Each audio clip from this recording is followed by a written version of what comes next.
to us on trade, not only with, if you look at it, not only with China, but China was by far the biggest abuser in history, and others also, but somebody had to do it. They had to stop because it was not sustainable. Last year, China made $1 trillion off trade with the United States. That's not right. And now I've reversed it. It's for a short period of time, but we made $2 billion. We're making now $2 billion a day. And somebody had to do it. Roger actually said it. Charles Schwab was here a little while ago, one of the great financial people, and he said he's been waiting for 40 years for somebody to do what I did over the last month. And if you didn't do it, you wouldn't have a country. It wouldn't be sustainable. So I'm honored to have done it. And, look, nothing's over yet, but we have a tremendous amount of spirit from other countries, including China. China wants to make a deal. They just don't know how quite to go about it. It's one of those things they don't know how quite. They're proud people. And President Xi's a proud man. I know him very well. And they don't know quite how to go about it, but they'll figure it out. They're in the process of figuring it out, but they want to make a deal. And we have many other countries, as you know, many more than 75. And they all want to come, and they want to come here, or they'll go to Commerce, or they'll go to Treasury. We have our great senators here and congressmen. They'll call John, they'll do somebody, they'll go through somebody, but they're all calling, how do we do this? They all want to make a deal. Somebody had to do what we did, and I did a 90-day pause for the people that didn't retaliate, because I told them if you retaliate, we're going to double it. And that's what I did with China, because they did retaliate.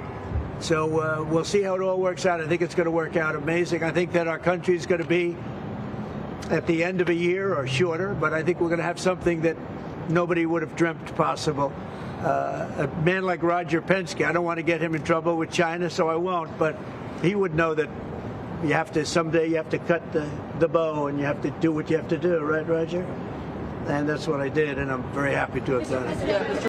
So what this is shaping up to be is really, and this is what we anticipated and talked about on the Millionaire Morning Show, is it's shaping up to be a trade war with China.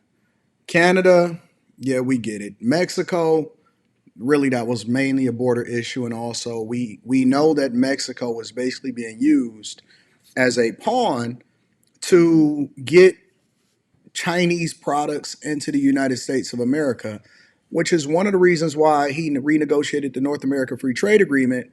But still, at the same time, once we put tariffs on China, back when Trump was in office on his first term, that Biden left in place.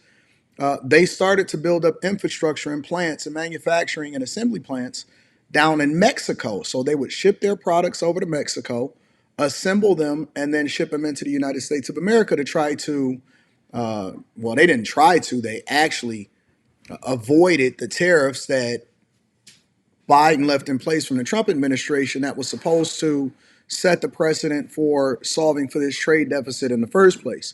And I've explained to you guys a million times how China takes advantage of, and they built up an entire economy and became the #2 world power behind the idea that we basically subsidized and helped them create the infrastructure, and also allowed for previous presidents in which we had no idea. Well, the general public didn't have any idea, because the thing that they promote during election cycles, they actually agreed with the fact that we needed to create tariffs, but instead we sold out the American people, gave out American jobs, and gave all of our manufacturing over to China and other places, which then gave rise to the Chinese people and the Chinese population and made them a modern country, because they had so many people and they didn't really have any industry, which now they have over 440 million vehicles on the road, because they made sure that they forced us to partner with their companies 50-50 in order to do business.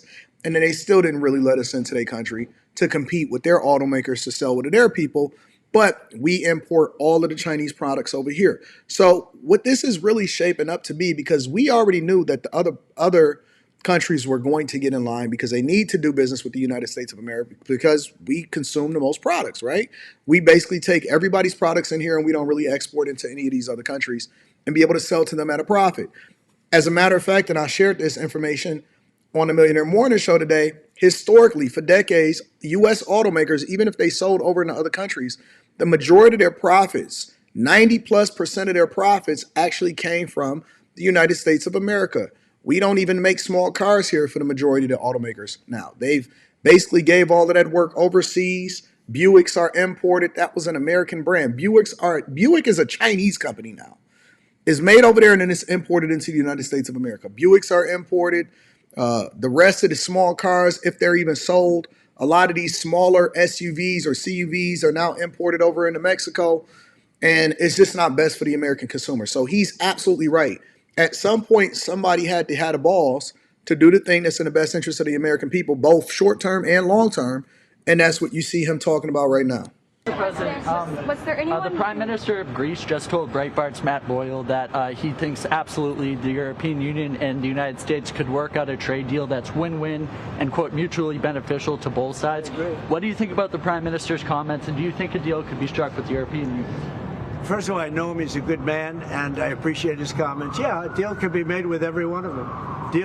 A deal's going to be made with China. A deal's going to be made with every one of them. And there'll be fair deals. I just want fair. They will be fair deals for everybody. But they weren't fair to the United States. They were sucking us dry, and you can't do that. You know, we have $36 trillion of debt for a reason. We don't have it there for fun. They have it for a reason. And people took advantage of our country, and they ripped us off for decades. I've been thinking about this for decades. If you ever saw me on television, I was young like these guys. And it was a good old days, I'll tell you, Roger. But I was like these guys, young, and I was talking about it. Nothing changed, and nothing was done about it. Then I did it. In my first term, I did it, and did it well. We took in hundreds of billions of dollars from China and others, and I started the process. But then we had to fix up from the COVID mess caused by China.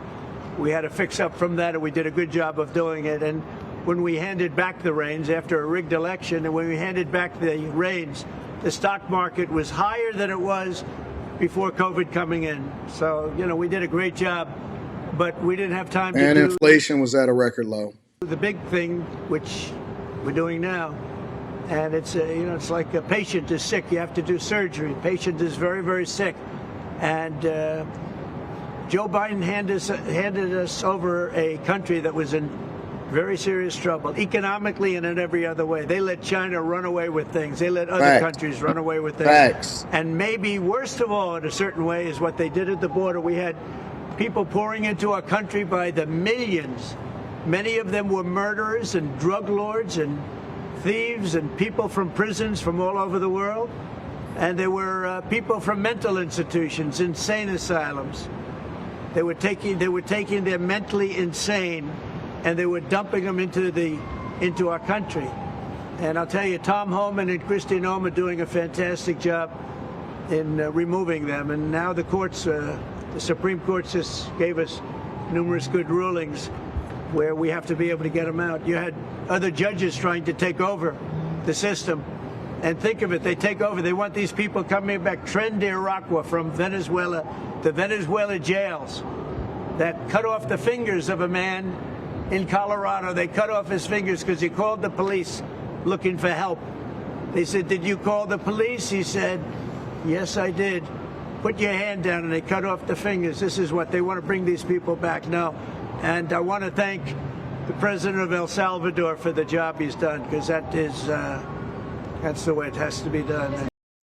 And that's the thing that also Democrats like Jasmine Crockett that was celebrating, saying that they were winning in court. No, they won temporarily until it got kicked up to the Supreme Court. And the Supreme Court obviously is ruling that we need to get these people out of the United States of America. I want to know what y'all think inside of the chat.